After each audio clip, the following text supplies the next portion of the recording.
beautiful family. You're all welcome back to my channel. If this is your first time of seeing my pretty face, you're very much welcome. Feel free. My name is Chidima Ike. By profession, I'm a physiotherapist and I recently migrated from Nigeria to UK. And to my ever returning subscribers, guys, you rock my day. Thank you all for coming back again. In today's video, we'll be appreciating the differences and similarities that exist in the migration processes of healthcare assistants and healthcare professionals which are licensed by HCPC. Now, emphasis lies on the job role and migration process. Say what you want to say to me now. Now, first and foremost, who are these healthcare professionals that are licensed by Health and Care Profession Council?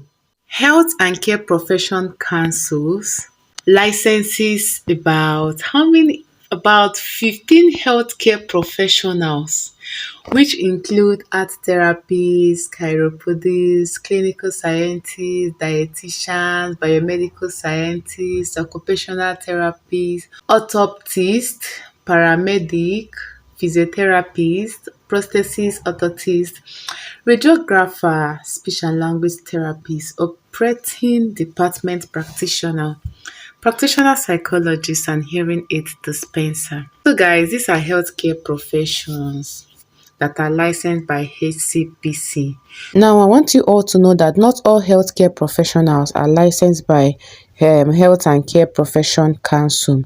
Example, doctors are not, nurses are not, optometrists are not, social workers are not. They have their different regulatory bodies. Now, we are going to be comparing the similarities and differences that cut across the migration processes for these healthcare professionals, which are licensed by Health and Care Profession Council, and the healthcare assistants. So, as a healthcare assistant, you work under the supervision of healthcare professional and you assist them in their duty roles. So, the duties of healthcare assistant include supporting patients with personal care, taking blood samples, recording and taking vital signs of patients, dressing bed, and so on. Now, guys, cast your vote. Should we talk about the similarities first or should we talk about the differences? Yeah, I'm waiting for you guys. Tell me, which one do we talk about first? Let's talk about the differences first, and lastly, we'll talk about the similarity. Is that okay? Okay, good. Let's proceed. Number one difference is in the job role. As a healthcare assistant, you are assisting healthcare professionals in their duties, and most times you work under supervision of healthcare professional. While as a healthcare professional, you are taking your job roles, managing your own caseload, teaching and supervising the students, supervising the healthcare assistants, support workers. The second one is in the remuneration. Most times as a healthcare assistant, you are paid minimum wage, which is a lesser pay compared to healthcare professionals. So they are paid higher compared to healthcare assistants.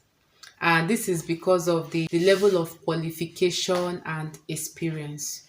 You get what I mean? The third difference is in the professional level, that is the band. For healthcare assistants, the lowest is band 2, which is the minimum wage, then band 3 and band 4. The most experienced healthcare assistant is at the level of band 4, while the less experienced healthcare assistant is at the minimum level, which is band 2. There is no band 1. Then, as a healthcare professionals, the minimum level is band 5, followed by band 6, band 7, band 8. So the pay depends on the band. A band 5 earns lesser than a band 6. A band 7 earns more than a band 6. Now, the fourth difference is in the English test. Most times, healthcare assistants are required to write IELTS or take some English test, other than NARICS. But it depends on the agency that employs you. Some may not require you to write IELTS. But most times, healthcare professionals are not required to write IELTS, especially if you studied in English language. So, most times, the University of Study issues you their English proficiency certificate together with your transcript, which is being verified by ECTIS, which is also called NARICS, and they scrutinize your certificates and then issue you their own certificates, which you can now use for your visa application. Now, the fifth difference we'll be appreciating here is in terms of regulatory bodies. So, healthcare assistants do not require to be registered with any regulatory body. Like there are no regulatory body that are regulating healthcare assistants. While healthcare professionals must register with their regulatory body, like they need to meet up with the standard of proficiency and work within the ethics of their profession and code of conduct. So that is why they need to be regulated by their regulatory body. So what this means is that before you can practice as a healthcare professional, you must be duly registered. Now let's talk about the similarities. Number one similarity is in the visa route. As a healthcare assistant as well as healthcare professional, you follow the same visa route. You have the same visa, which is the skilled worker visa, which is the same thing as tier 2 visa, still the same thing as health and care visa. So you apply the same way, you upload the same document, except if as a healthcare assistant, if you be using IELTS, which a healthcare professional may not be using both. So, but it's still the same process of visa application and all that. The second one is that both of you, as a healthcare assistant and a healthcare professional migrating from abroad to UK, will need a certificate of sponsorship. A certificate of sponsorship is a document that your employer issues you, which gives you the ability to apply for your visa because it contains your information and that of your employer. So what this means is that as a healthcare professional and as a healthcare assistant, when you are applying for job, please apply to those that can offer you certificate of sponsorship. Without certificate of sponsorship, you cannot apply for your visa. Now, the third similarity is that as a healthcare assistant and as a healthcare professional, you can come with your dependent. Your dependent is your immediate family, your spouse and your child or children, depending on the case. So you can come with your dependent. The same right you have is the same right that applies to your spouse and your children, if you get what I mean. And the sweetest part, which is leave to enter. You can leave the country, you can leave UK at any time you wish, and you come back to the UK. It's not the one that you have to stay until 5 years, 10 years on you get your green card before you can leave. They will always write it in your visa, leave to enter.